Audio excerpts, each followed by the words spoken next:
Patrick Loiseau, bonjour. Bonjour. C'est avec émotion que nous nous retrouvons aujourd'hui pour parler d'un sujet que l'on parle peu, mais qui est important, celui de la politique extérieure et de l'Europe.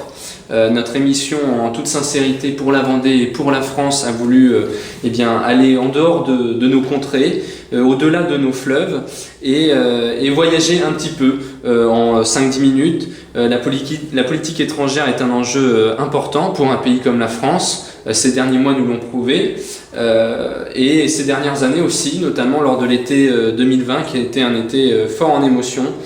Quelques mois après la fin du premier confinement en France, la ville de Beyrouth, capitale du Liban, connaît une terrible explosion.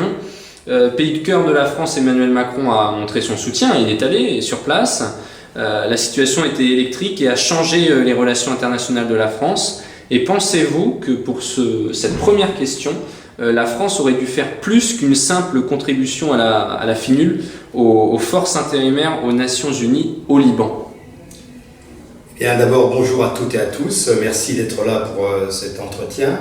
Alors, la politique extérieure de la France et de l'Europe, évidemment, on s'éloigne un peu de la Vendée, mais c'est aussi très important. Alors, concernant le Liban, qui est un pays frère, qui est un pays ami depuis toujours, nous avons suivi tous les crises et les problèmes qui sont dans ce pays. Le président Macron est intervenu à plusieurs reprises, est allé là-bas sur le terrain. Le problème du Liban, c'est un problème très complexe. C'est un problème entre le laïque, le religieux, avec des influences de toutes parts, difficilement gouvernables. Je pense que le président Macron a essayé, évidemment, puisque c'est son rôle en tant que pays très proche, a essayé de régler ces difficultés. Il a demandé au gouvernement libanais de trouver des solutions, de s'organiser. Il faut que la corruption qui gangrène ce pays s'arrête. Donc il a tout fait pour. Je pense que le problème est bien plus profond, mais nous espérons que nous sommes sur la bonne voie. J'en suis pas certain, mais il faut y croire. Il faut aider le Liban. C'est un pays frère, c'est un pays ami, très important. Bien sûr, le Liban est un pays qui nous touche particulièrement par son histoire et par son esprit de résilience. C'est ce qui a été martelé dans les médias. On a toujours un sujet qui fâche dans notre émission. Il faut en parler, notamment le bras de fer entre la France et les pays frugaux lors de la crise sanitaire dans l'Union européenne. Alors que pensez-vous de l'action de la France, de sa représentation au sein de cette union sous le quinquennat Macron?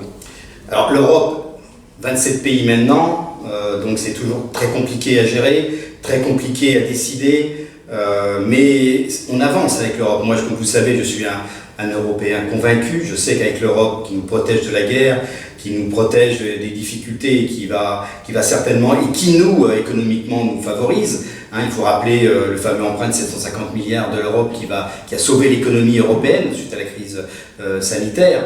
Donc l'Europe, c'est important. Les pays frugaux, on arrive petit à petit à les convaincre.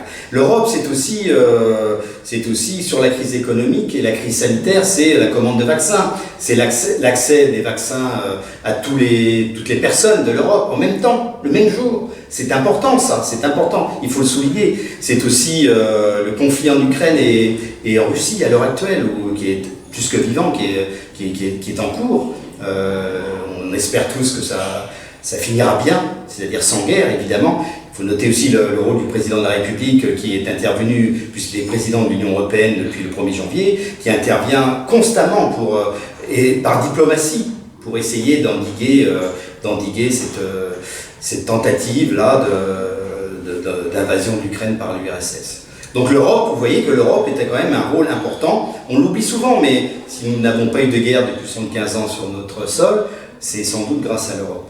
Tout à fait, et ces sujets autour des relations internationales ont toujours été le fruit de débats. Vous parliez de diplomatie, ça a été le cas. On a eu des grands hommes dans l'histoire, tels que Talleyrand ou autres, puisque nous sommes dans une ville à La Roche-sur-Yon où Napoléon était proche de Talleyrand.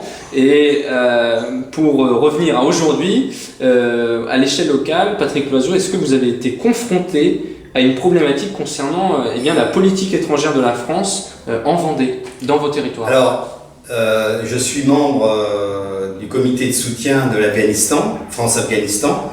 Donc je suis membre de l'association France-Afghanistan. Donc évidemment, avec le conflit qui a eu lieu il y a quelques temps, en Afghanistan, j'ai été directement en première ligne, s'il faut le dire. Et donc je suis intervenu en Vendée concernant les personnes, les Afghans, les Afghanes, qui étaient en difficulté. Nous avons tout fait au niveau de l'ambassade, au niveau du Quai d'Orsay à Paris, pour permettre le rapatriement de Vendéens, d'Afghans, mais qui habitaient la Vendée, pour que ça se passe dans les meilleures conditions. Alors sur l'Afghanistan, c'est un échec, il faut dire ce qui est. C'est un pays meurtri, c'est un pays qui a été sous influence politique de l'URSS, des Américains, on ne sait plus trop, des talibans, on ne sait plus trop où on en est. C'est un échec mondial, c'est un échec retentissant. Voilà, c'est comme ça. Ce qui m'inquiète beaucoup, c'est le futur. Hein, quand on voit que c'est un gouvernement qui applique la charia, et j'ai vu récemment dans un reportage un homme qui venait d'assassiner sa femme et qui était dans la rue à rigoler, aucune punition, rien. C'est assez délirant et c'est très inquiétant. J'avoue que nous sommes, dans le cadre de notre groupe d'amitié France-Afghanistan et de l'association France-Afghanistan, nous sommes très inquiets sur l'avenir de ce pays.